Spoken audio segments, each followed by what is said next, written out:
Rádio Ciência.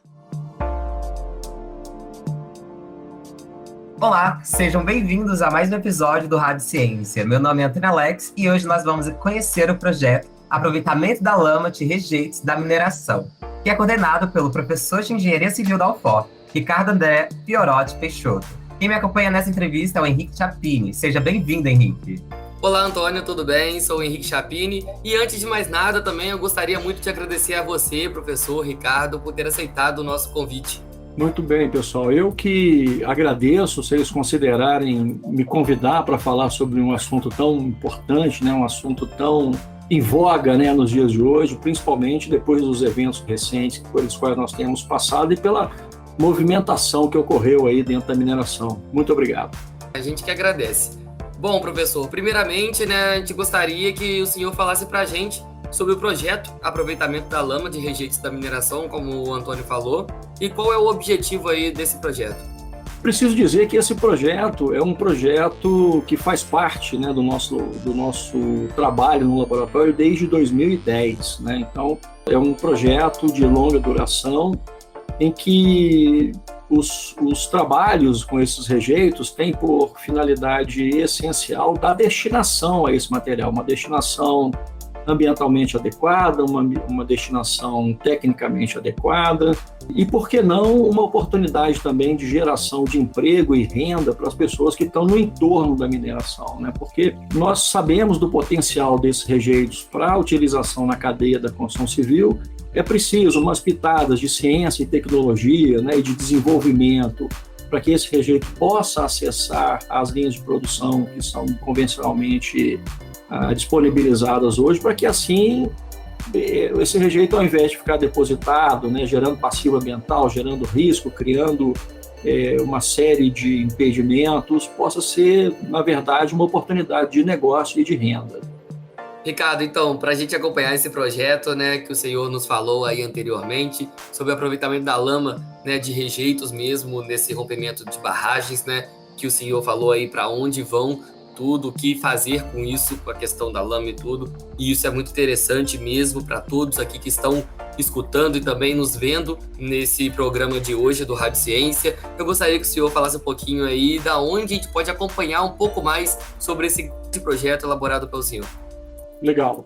Antônio, Henrique, todas essas tecnologias desenvolvidas no laboratório são públicas, Foram desenvolvidos com financiamento público, numa universidade pública, e estão disponíveis para todas as pessoas que tiverem interesse, Todo o material produzido, os relatórios, as dissertações, as teses, os papers, os manuais, os tutoriais, tudo em relação às tecnologias de materiais para rejeitos, se encontra lá no nosso site, reciclos.ufop.br.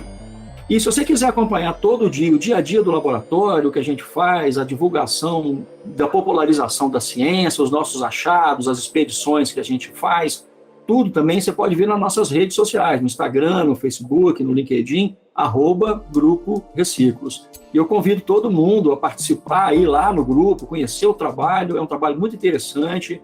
No site também, se tiver alguma dúvida, manda mensagem para a gente está sempre respondendo, interagindo. Muito obrigado pela oportunidade. É isso aí, professor. Então, para vocês que estão nos acompanhando aqui no programa de hoje, já sabem onde encontrar tudo sobre aí o aproveitamento dessa lama, que é um estudo baseado aí, feito pelo professor Ricardo. Muito obrigado. Falando sobre esse processo, Ricardo, quais são os materiais que serão extraídos para a transformação do tijolo? A mineração hoje tem um pacote de rejeitos muito diverso, No passado recente, tínhamos menos rejeitos, os rejeitos que ficavam armazenados nas barragens, e com a necessidade atual da redução dos volumes das barragens, o aumento da segurança na operação, as mineradoras estão processando esse rejeito lá das barragens e transformando isso num rejeito denominado rejeito arenoso. É um nome para separar esse rejeito processado do rejeito não processado. E esse rejeito, junto com os outros rejeitos que tem na mineração, que evidentemente provenientes da própria atividade mineradora, eles podem ser utilizados não só para a produção de tijolos, eles podem ser utilizados para a produção de pisos intertravados para pavimentação, eles podem ser utilizados para concretos, para construção civil, eles podem ser utilizados para a produção de argamassas, podem ser utilizados para a produção de telhas, para a produção de tintas, para a produção de ladrilhos hidráulicos. Inclusive, nós temos uma iniciativa muito bacana de produção de ladrilhos hidráulicos. A nossa região de Ouro Preto tem essa tradição, né, de produção de ladrilhos hidráulicos. Então, os rejeitos têm várias finalidades importantes, não só a produção do bloco. Talvez a produção do bloco tenha sido a que mais se tenha falado, né, nos últimos tempos, mas é um material de construção civil versátil, é um material de construção seguro do ponto de vista ambiental e que pode ser utilizado de todas essas formas aí que eu apresentei para vocês. Essa resposta já responde, né, a minha próxima pergunta, que seria a finalidade, né, da produção dos tijolos, mas aí a quantidade da lama, né, a ser utilizada para essa produção, ela deve ser muito grande? Como é que é? Por exemplo, se ela reaproveitaria tudo o que aconteceria ali da questão da barragem, né, da lama da barragem ou não? Essa é uma questão muito, muito interessante. As propostas que a gente estuda no laboratório, elas não têm a pretensão de resolver o problema das barragens, né? Porque a gente teve que construir uma metrópole para consumir o rejeito inteiro que está na barragem. Então, é mais uma solução, né, que pode ser dedicada à redução dos volumes de rejeito nas barragens. Essa redução de volume de rejeitos nas barragens leva, inevitavelmente, a uma maior segurança da operação das barragens e para as pessoas que estão no entorno, porque se eu tenho um reservatório vazio, se eu tenho um reservatório com menos material, eu tenho menor solicitação sobre as estruturas de contenção e, consequentemente, maior segurança. Eu acho que eu esqueci de falar para você, Antônio, que esses materiais também, os rejeitos, e para você também, Henrique, eles podem ser utilizados na construção de estradas, na construção de vias, na construção de infraestrutura urbana. Quando a gente vai para esse lugar, quando a gente sai da construção civil e vai para a construção pesada, aí eu arriscaria dizer que um empurrãozinho do poder público com uma inclinação do poder privado na direção do uso desses materiais poderia sim causar uma redução dramática no volume de uma barragem. Então seria uma outra contribuição que, associada a todas essas possibilidades, poderia dar um consumo de massa, né, de volume para essas barragens. Professor, a gente tem visto então que assim tem muitas finalidades para onde vão, né, ser construídos depois esses rejeitos e tudo, né, como o senhor tem explicado para a gente. E qual o impacto então disso para, né, a sociedade e também, né, muito por conta também dos locais atingidos. Se vai ter algum custo para poder implementar tudo isso, né? Eu digo em relação ao financiamento mesmo para a realização aí da finalidade, né, desses rejeitos. Vamos lá. A gente está tocando num ponto muito sensível, né, que é locais atingidos.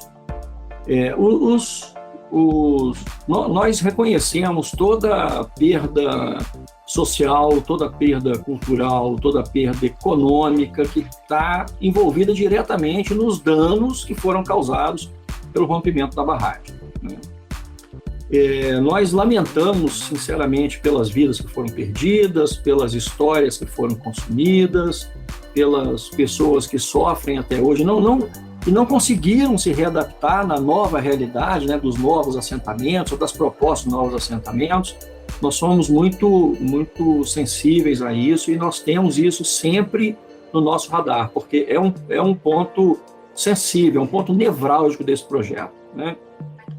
Só que a gente precisa seguir em frente, né? A gente precisa, de alguma forma, fazer uma limonada dos limões que nós recebemos aí, que a gente recebe todo dia, né? Então, esse projeto que tem por proposta criar oportunidades a partir do rejeito é uma ferramenta, nós acreditamos que seja uma ferramenta que possa auxiliar no resgate dessas comunidades atingidas, né? Que esse material possa ser ressignificado do ponto de vista de reconstrução, do ponto de vista de novas oportunidades, do ponto de vista crescimento social, econômico e até mesmo, por que não, na desvinculação econômica dessas comunidades, dessa dependência que existe junto às mineradoras. Porque a gente sabe que o minério de ferro é um bem finito, né? Daqui a pouco os investidores falam assim, não vou mais colocar meu dinheiro nessa mineração, e as portas fecham e a cidade fica órfã, né? As cidades ficam órfãs. E ainda nessa direção, toda tecnologia que nós desenvolvemos no laboratório, a partir da ciência dos materiais, é para que esses rejeitos eles possam acessar as grandes fábricas e as pequenas fábricas sem que haja nenhuma necessidade da modificação do processo fabril. Então, se você tem hoje uma planta que faz telhas, as tecnologias que nós desenvolvemos vão oferecer um material para o seu processo industrial sem que haja necessidade que você faça nenhuma implementação adicional. Então, assim, via de regra, não há custo por parte do parque industrial instalado nas imediações desses grandes geradores para a incorporação dos resíduos ou desses rejeitos, né? Então, esse rejeito sairia da unidade, receberia tecnologia, nós embarcaríamos tecnologia nesse rejeito, e do outro lado continuaria saindo telha, tinta, ladrilho, bloco, concreto, qualquer outra coisa sairia lá do outro lado, sem que o processo fabril percebesse o acesso desse rejeito, né? E isso toca no ponto de financiamento, porque se eu tenho uma planta industrial e eu não preciso fazer absolutamente nada para produzir um material que contém um rejeito, e o rejeito se torna um material de construção viável, na verdade, o efeito que eu percebo a médio e longo prazo é a redução do custo da produção, não é verdade? Porque esse rejeito que está lá na barragem, ele tem custo. A mineradora paga para colocar ele lá. Se a mineradora entrega isso sem custo para o processamento, a indústria que processa ganha dinheiro, a mineradora ganha dinheiro, o meio ambiente ganha, porque as estruturas vão ficar mais seguras, as pessoas podem ser mais felizes e viver mais seguras, porque as barragens não vão ter todos esses problemas. Então, no final das contas, o que a gente pretende é um ganha-ganha entre essas partes, né? Difícil é juntar todo mundo no mesmo pacote, né? E a grande dificuldade é humana, mas a tecnologia vem na direção de tentar compatibilizar isso daí. Muito obrigado, Ricardo. Parabéns por essa pesquisa extremamente importante para a diminuição dos impactos ambientais e para a sociedade.